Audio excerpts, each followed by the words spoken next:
आपने पौराणिक गाथाओं में बड़े बड़े योद्धाओं का नाम सुना होगा। इन्हीं योद्धाओं में एक योद्धा था हरकुलिस। कहा जाता है कि जब तक ये दुनिया है तब तक हरकुलिस। इस कहानी की शुरुआत में दिखाया जाता है कि एक लड़की एक बच्चे को जन्म देती है और ये बच्चा कोई आम बच्चा नहीं है, बल्कि ये ज़्यूस का बेटा है। ज़्यूस देवताओं के राजा हैं, जिन्हें गॉड ऑफ थंडर भी कहा जाता है। इस बच्चे की माँ इस बच्चे का नाम हरकुलिस रखती है, यानी हेरा की शान। हेरा ज़्यूस की पत्नी है, जिसे संपूर्ण मानव जाति पूजती है। और जब हेरा को ये पता चलता है कि ज़्यूस का किसी इंसान के साथ कोई बेटा हुआ है, तो इस बात से उसे गुस्सा आता है और वो उस बच्चे को मारने के लिए 2 सांप भी भेजती है। लेकिन ज़्यूस का बेटा हरकुलिस ज़्यूस की तरह ताकतवर होता है, उन दोनों सांपों को मार देता है।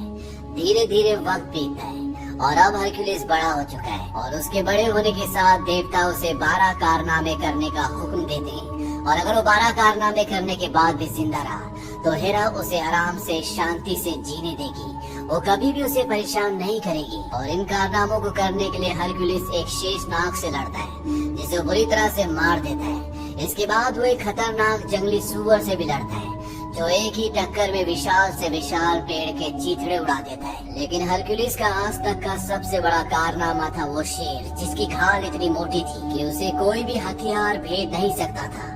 लेकिन हरकुलिस ने उसका भी खात्मा कर दिया और हरकुलिस की गाथाएं ये लोग जानते हैं। अब मैसेडोनिया के तट पर दिखाया जाता है कि वहाँ पर कुछ लुटेरों ने एक लड़के को बांधा हुआ है, उसे मारना चाहते हैं। ये हरकुलिस का भांजा है, लेकिन तभी वहाँ पर हरकुलिस अपने योद्धाओं के साथ आ जाता है, जो उसके लिए लड़ते हैं। और वो इन सब लुटेरों को मारकर अपने भांजे को बचा लेता है। इसके बाद जब इस शाम को दावत का आनंद ले रहे होते हैं, तभी यहाँ पर एक राजकुमारी आती है, जिसका नाम एल्जीनिया होता है और ये राजा कोटिस की बेटी है। ये हरकुलिस से कहती है कि हमारे राज्य को तुम्हारी जरूरत है, क्योंकि हमारा जो सेनापति है उसने बगावत कर दी है। हमारे देश में गृह युद्ध चल रहा है, जिसकी वजह से आम लोगों की जानें जा रही हैं, फसलें जल रही हैं, किसान भूखे मर रहे हैं। लेकिन हरकुलिस का आदमी कहता है कि अभी हमारे पास वक्त नहीं है, लेकिन फिर भी हमें ज्यादा कीमत मिले तो हम सोच सकते हैं। राजकुमारी कहती है कि योद्धा तो अपनी शान के लिए लड़ते हैं। हरकुलिस कहता है कि हत्यारे सोने के सिक्कों के लिए लड़ते हैं। राजकुमारी कहती है कि मेरे पिता राजा कोटिस बहुत अमीर हैं, उनके पास बहुत सोना है, वो तुम्हें सोने से तोल देंगे। और अब हरकुलिस और उसके सभी साथी इनकी मदद करने के लिए इनके साथ इनके राज्य में पहुंच जाते हैं। यहाँ पर देवी हेरा का एक बहुत बड़ा मंदिर होता है, उनकी एक बहुत बड़ी मूर्ति होती है। राजकुमारी बताती है कि इसे बनाने में 5 साल और 1000 मजदूर लगे थे। देवी हेरा हमारे राज्य की रक्षक है। हम सब ने वो गाथा सुनी है जिसमें देवी हेरा हरकुलिस को मरवाना चाहती थी। शायद कोई अच्छा काम तुम दोनों के बीच में शांति कायम करे। दरअसल यहाँ पर सबको ये भी यकीन नहीं होता कि हरकुलिस सच में ज़्यूस का बेटा है। लेकिन राजकुमारी का जो बेटा होता है, जिसका नाम आर्यस है, वो हरकुलिस को अपना हीरो मानता है। उसको उसकी हर एक गाथा, हर एक कहानी मुँह जुबानी याद होती है। अब हरकुलिस अपने 5 लोगों के साथ राजा के पास जाता है और राजा बताता है कि उनका जो सेनापति था, जिसका नाम रीसस है, उसने उनके खिलाफ बगावत कर दी है और कई वक्त से इनके बीच में जंग चल रही है, जिसकी वजह से उनके पूरे राज्य में त्राही त्राही है। इसीलिए वो चाहते हैं कि हरकुलिस उनके लिए लड़े और वो रीसस को खत्म कर दे। राजा हरकुलिस को ये भी बताता है कि वो एक जादूगर है और लोगों का ये मानना है कि उसे सिर्फ एक देवता ही मार सकता है। उसके पास अश्व मानव की सेना भी है, यानी कि ऐसे मानव जो आधे घोड़े और आधे इंसान होते हैं। हरकुलिस के योद्धाओं में जो लड़की होती है, वो पूछती है क्या आपने उन अश्व मानवों को देखा है? राजा का सेनापति कहता है हमने उन्हें देखा नहीं है, लेकिन हमने उनके बारे में सुना है। और अब हरकुलिस और उसके लोग यहाँ के किसानों को, मजदूरों को लड़ना सिखाते हैं, क्योंकि इनके पास सेना नहीं बची। हरकुलिस कहता है कि तुम अपनी ढाल से एक दीवार बनाओ, और जब वो दीवार बना लेते तभी हरकुलिस का एक योद्धा उनकी तरफ भागता हुआ जाता है और वो उनकी ढाल की दीवार को तोड़ देता है। हरकुलिस कहता है कि अगर तुम्हारी ढाल की दीवार को दुश्मन तोड़कर अंदर आ जाता है, इसका मतलब ये है कि तुम सब के सब मारे जाओगे। तुम्हारी ढाल की दीवार सबसे मजबूत होनी चाहिए, लोहे की जंजीरों की तरह। हालांकि अभी यहाँ पर जो किसान है, जो मजदूर है, वो लड़ाई के लिए तैयार नहीं हुए। लेकिन राजा का आदमी कहता है कि रीसस अपनी सेना के साथ हमारी तरफ कूच कर चुका है और हमें उसका सामना करना होगा। हरकुलिस कहता है कि अभी हमारे लोग तैयार नहीं है और अगर हमने जंग की तो हम जंग के साथ साथ और भी बहुत कुछ खो देंगे। लेकिन राजा कहता है कि हम जितनी जल्दी रीसस को मारेंगे, उतनी जल्दी अपने राज्य में शांति कायम कर सकेंगे। और ये फैसला करते हैं कि अगले दिन ये उस तरफ कूच करेंगे जिस तरफ से रीसस आ रहा है। अब रात को राजकुमारी का बेटा हरकुलिस से मिलने आता है, क्योंकि वो हरकुलिस को अपना हीरो मानता है। वो हरकुलिस को कहता है कि मैं आपके सारे किस्से जानता हूँ, मुझे आपके सारे किस्से बहुत पसंद है और एक दिन मैं भी आपकी तरह एक महान योद्धा बनूंगा। हरकुलिस अपने गले से शेर के दांत के उस ताबीज को निकालता है जिस शेर को उसने मारा था, और वो ताबीज वो अपने गले से निकालकर राजकुमार के गले में बांध देता है। वो कहता है कि ताबीज मैं अपने बेटे को देना चाहता था लेकिन मुझे कभी मौका नहीं मिला। अब अगली सुबह हरकुलिस, उसके लोग और इस राज्य के जितने भी सैनिक होते जो अभी अभी किसान से सैनिक बने, वो सब के सब उस तरफ कूच करते हैं जिस तरफ इन्हें रीसस का सामना करना है। लेकिन जब भी वहाँ पर पहुँचते तो वहाँ पर कोई भी नहीं होता, बल्कि वहाँ पर सर काट कर लटकाए हुए होते हैं। राजा कहता है कि रीसस हमसे पहले यहाँ पर पहुँच गया और उसने यहाँ के लोगों को खत्म कर दिया।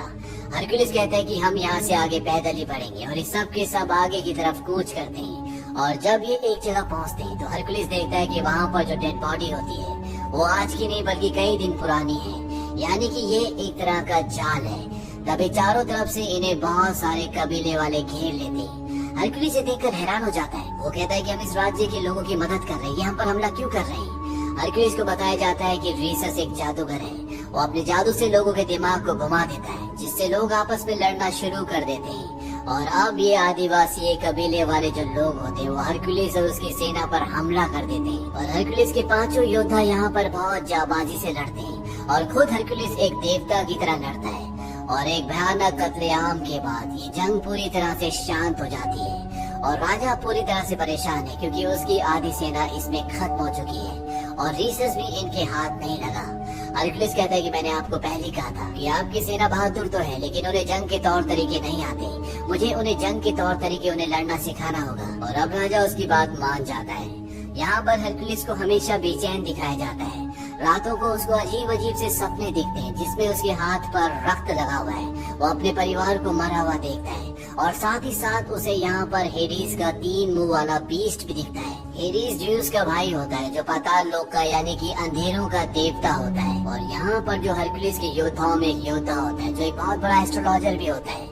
वो हरकुलिस को कहता है कि जब हमें एथेंस से निकाला गया था तो मैंने वहाँ की ओरेकल से संपर्क किया था। ओरेकल्स वो होती है जो देवताओं से बातें करती है और इंसानों को ये बताती है कि देवताओं की क्या मर्जी है या आने वाले वक्त में क्या होने वाला है। वो हरकुलिस को कहता है कि ओरेकल्स ने कहा था कि हरकुलिस को अपना अधूरा काम पूरा करना होगा, लेकिन हरकुलिस अपनी बेचैनी अपने पश्चाताप के चलते इस बारे में बिल्कुल भी नहीं सोच पाता। हरकुलिस का एक परिवार था, उसकी पत्नी और उसके 3 बच्चे, जिन तीनों को मार दिया गया और इसका आरोप हरकुलिस के ऊपर है। हरकुलिस को भी इस बारे में कुछ याद नहीं होता और इस आरोप के बाद उसे एथेंस से हमेशा के लिए निकाल दिया गया। यहाँ पर ये जंग की तैयारी करते हैं, ये लोगों को जंग के तौर तरीके सिखाते हैं और साथ ही साथ हरकुलिस का जो भांजा होता है जो उसकी गाथाएं लोगों को सुनाता है, वो उसकी बहादुरी के किस्से सुनाकर यहाँ पर लोगों को मोटिवेट करता है। और अब तैयारी हो जाने के बाद ये सब के सब उस जगह पहुँच जाते हैं जहाँ पर रीसस और उसकी फौजें हैं। लेकिन यहाँ पर एक भी अश्व मानव नहीं होता, ये सब आम इंसान होते हैं और इनकी फौज राजा कोटिस की फौज से 3 गुना ज्यादा है। इन दोनों फौजों के बीच में एक घमासान युद्ध होता है जिसमें हरकुलिस के योद्धा और वो किसान और मजदूर जिन्हें लड़ाई के बारे में जंग के बारे में कुछ भी नहीं पता था, वो बहुत बहादुरी से लड़ते हैं और इस जंग को फतेह कर लेते हैं। और जब रीसस हरकुलिस को मारने के लिए अपने घोड़े से उसकी तरफ बढ़ रहा होता है तो हरकुलिस उसके घोड़े को गिरा देता है और उसे बंदी बना लेता है। और जब रीसस को राजा कोटियस के राजमहल की तरफ ले जाया जा रहा होता है तो वो हरकुलिस को बोलता है कि तुमने एक देश को गुलाम करने में एक राजा की मदद की है। हरकुलिस कहता है कि मैंने तुम जैसे जालिम को जो कमजोरों को मारता है, गाँव को जलाता है, उसे रोका है। रीसस कहता है कि मैंने कभी किसी गाँव को नहीं जलाया, न ही कभी किसी बेगुनाह को मारा है। हरकुलिस कहता है कि अगर तुमने गाँव को नहीं जलाया तो फिर किसने जलाया। रीसस कहता है कि तुम खुद सोचो, अगर तुम्हारा राजा इतना ही अच्छा है तो उसे जंग के लिए तुम्हारी जरूरत क्यों पड़ी, उसकी अपनी सेना कहाँ है, तुम गलत तरफ से लड़ रहे हो। वही रात को ये दिखाया जाता है कि राजा के सिर पर ताज रखा जाता है क्योंकि अब पूरा राज्य उनके कब्जे में है। इस राज्य में कोई भी ऐसा नहीं है जो उनके खिलाफ लड़ सके, जो उनके खिलाफ खड़ा हो सके और इसीलिए यहाँ पर एक जश्न होता है। यहाँ पर रीसस भी होता है जिसको बंदी बनाया होता है, सब उस पर हंस रहे होते हैं और ये सब देखकर राजा की बेटी को बिल्कुल भी अच्छा नहीं लगता। वो रीसस की तरफ दया की निगाहों से देखती है और यहाँ से चली जाती है। हरकुलिस ने ये देख लिया होता है इसीलिए वो राजकुमारी के पास जाता है और वो कहता है कि मैंने तुम्हारी आंखों में रीसस के लिए दया देखी, मैं सच जानना चाहता हूँ, सच क्या है। वो बताती है कि इस राज्य के राजा उसके पति थे लेकिन उसके पिता ने उन्हें जहर दे दिया और वो खुद राजा बन गए और रीसस मेरे पति का सेनापति था। उसने मेरे पिता के खिलाफ बगावत कर दी। यहाँ पर गृह युद्ध शुरू हो गया और गांव वालों को और जितने भी कमजोर लोगों को मारा जाता है। इसमें रीसस का कोई भी हाथ नहीं है, बल्कि ये मेरे पिता हैं जिन्होंने सब कुछ किया है और मुझे उनका साथ देना पड़ा क्योंकि मेरा बेटा उनके कब्जे में है। अगर मैं उनकी बात नहीं मानती तो वो मेरे बेटे को मार देते। वैसे भी अब वो बूढ़े हो चुके हैं और आज नहीं तो कल वो मर जाएंगे। उसके बाद मेरा बेटा जो कि इस राज्य का असली वारिस है वही राजा बनेगा और सब कुछ ठीक हो जाएगा। हरकुलिस कहता है कि आप जानते हैं कि ऐसा कुछ भी होने वाला नहीं है। राजकुमारी को एहसास होता है कि वो सही कह रहे हैं। उसके बेटे की जान यहाँ पर सुरक्षित नहीं है। वो हरकुलिस को कहती है कि तुम मेरे बेटे को अपने साथ ले जाओ और उसे अपनी छत्र छाया में बड़ा करो। तभी यहाँ पर राजा का सेनापति आ जाता है और वो हरकुलिस को कहता है कि तुम्हें राजा ने बुलाया है। हरकुलिस राजा के पास जाता है और उसे कहता है कि तुम एक दगाबाज हो। राजा कहता है कि जब मैं इस राज्य का सेनापति था तो मैं हमेशा से चाहता था कि मैं यहाँ का राजा बनूं, यहाँ पर राज करूं और तुमने मेरी इस इच्छा को पूरा कर दिया। लेकिन अब मैं पूरी सल्तनत बनाना चाहता हूँ।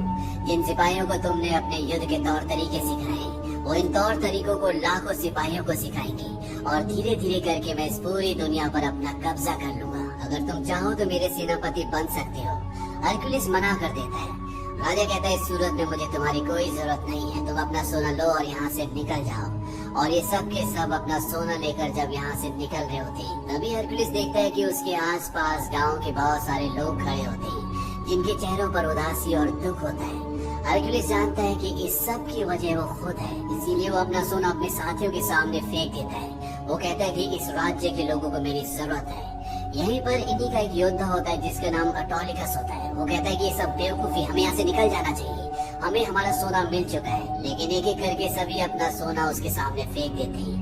अटोलिकस यहाँ से सोना लेकर निकल जाता है और अब ये सब के सब राजा के महल के अंदर घुस जाते हैं। लेकिन राजा को इनके मंसूबों का पता चल जाता है, इसीलिए राजा के सैनिक इन सबको घेर लेते हैं। यहाँ पर राजकुमारी और उसका बेटा भी आ जाता है। राजा का सैनिक राजा को बोलता है कि आपकी बेटी हरकुलिस को कह रही थी कि वो उसके बेटे को अपने साथ ले जाए। ये सुनकर राजा अपनी बेटी से उसके बेटे को छीन लेता है। इसके बाद राजा का एक आदमी हरकुलिस पे प्रहार करता है। वो बेहोश हो जाता है और जब उसे होश आता है तो उसे लोहे की मोटी मोटी जंजीरों से बांधा होता है। और तभी यहाँ पर एथेंस का राजा आता है। एथेंस वो राज्य है जहाँ पर हरकुलिस पला बड़ा था और इसी राजा के लिए उसने कई बार युद्ध लड़े। और अब एथेंस के राजा ने राजा कोटिस के साथ गठबंधन कर लिया है ताकि पूरे यूनान पर कब्जा कर सके। यहाँ पर अपने साथ वो 3 खूंखार भेड़िए भी लाया होता है जिनकी आवाजें उसे सपनों में सुनाई देती है। और हरकुलिस को याद आता है कि जिस रात उसकी पत्नी और उसके 3 बच्चों का कत्ल हुआ था उस रात भी उसे ये आवाजें सुनाई दी थी। और वो समझ जाता है कि उस रात को राजा ने उसकी ड्रिंक में बेहोशी की दवा मिला दी थी और जब वो बेहोश हो गया था तो इन्हीं 3 भेड़ियों ने उसके पूरे परिवार का खात्मा कर दिया और इसका इल्जाम उसके ऊपर लगा दिया गया। हरकुलिस उससे पूछता है कि तुमने ऐसा क्यों किया। वो हरकुलिस को बताता है कि तुम्हारे कारनामों ने तुम्हें हमसे ज्यादा ख्याति दिला दी थी। लोग हमसे ज्यादा तुम्हारा नाम पुकारते थे जो हमें बिल्कुल पसंद नहीं था। अगर हम तुम्हें मरवा देते तो हमारे पूरे राज्य में बगावत हो जाती। इसीलिए हमने तुम्हारे परिवार को मरवाया और उसका इल्जाम तुम्हारे ऊपर लगा दिया ताकि एथेंस के लोग तुमसे नफरत करें। हरकुलिस पूरी सच्चाई जानने के बाद बौखला जाता है, लेकिन उसे लोहे की मोटी मोटी जंजीरों से बांधा गया, इसलिए वो कुछ नहीं कर पाता। और अब राजा कोटे से एक एक करके मारना चाहता है। वो शुरुआत अपनी बेटी से यानी कि राजकुमारी से करता है। हरकुलिस का साथी उसे कहता है कि तुम कौन हो, क्या तुम सिर्फ एक गाथा हो या उस गाथा में छुपी हुई सच्चाई। हम सबको तुम पर यकीन है, तुम्हें अपने आप पर यकीन करना होगा। और इसके बाद हरकुलिस अपनी पूरी ताकत लगाकर लोहे की मोटी मोटी जंजीरों को तोड़ देता है और राजकुमारी को बचा लेता है। लेकिन अब वो 3 खूंखार भेड़िए जो उसे हमेशा सपने में देखते थे वो उस पर हमला कर देते हैं, लेकिन वो इन सब को मार देता है। और इसके बाद वो अपने सभी साथियों को और साथ ही साथ रीसस को भी आजाद कर देता है। राजा कोटियस और एथेंस का राजा दोनों यहाँ से भाग चुके होते हैं, लेकिन हरकुलिस एथेंस के राजा तक पहुँच जाता है और उसको उसी के खंजर से मार देता है क्योंकि उसने उसके परिवार को मारा था। और इसके बाद वो अपने साथियों के साथ महल के बाहर पहुँचता है और वो देखता है कि वहाँ पर कोटियस और उसकी एक बहुत बड़ी फौज है और साथ ही साथ राजकुमारी का बेटा एरिस वो भी उनके पास है जो इस राज्य का वारिस है।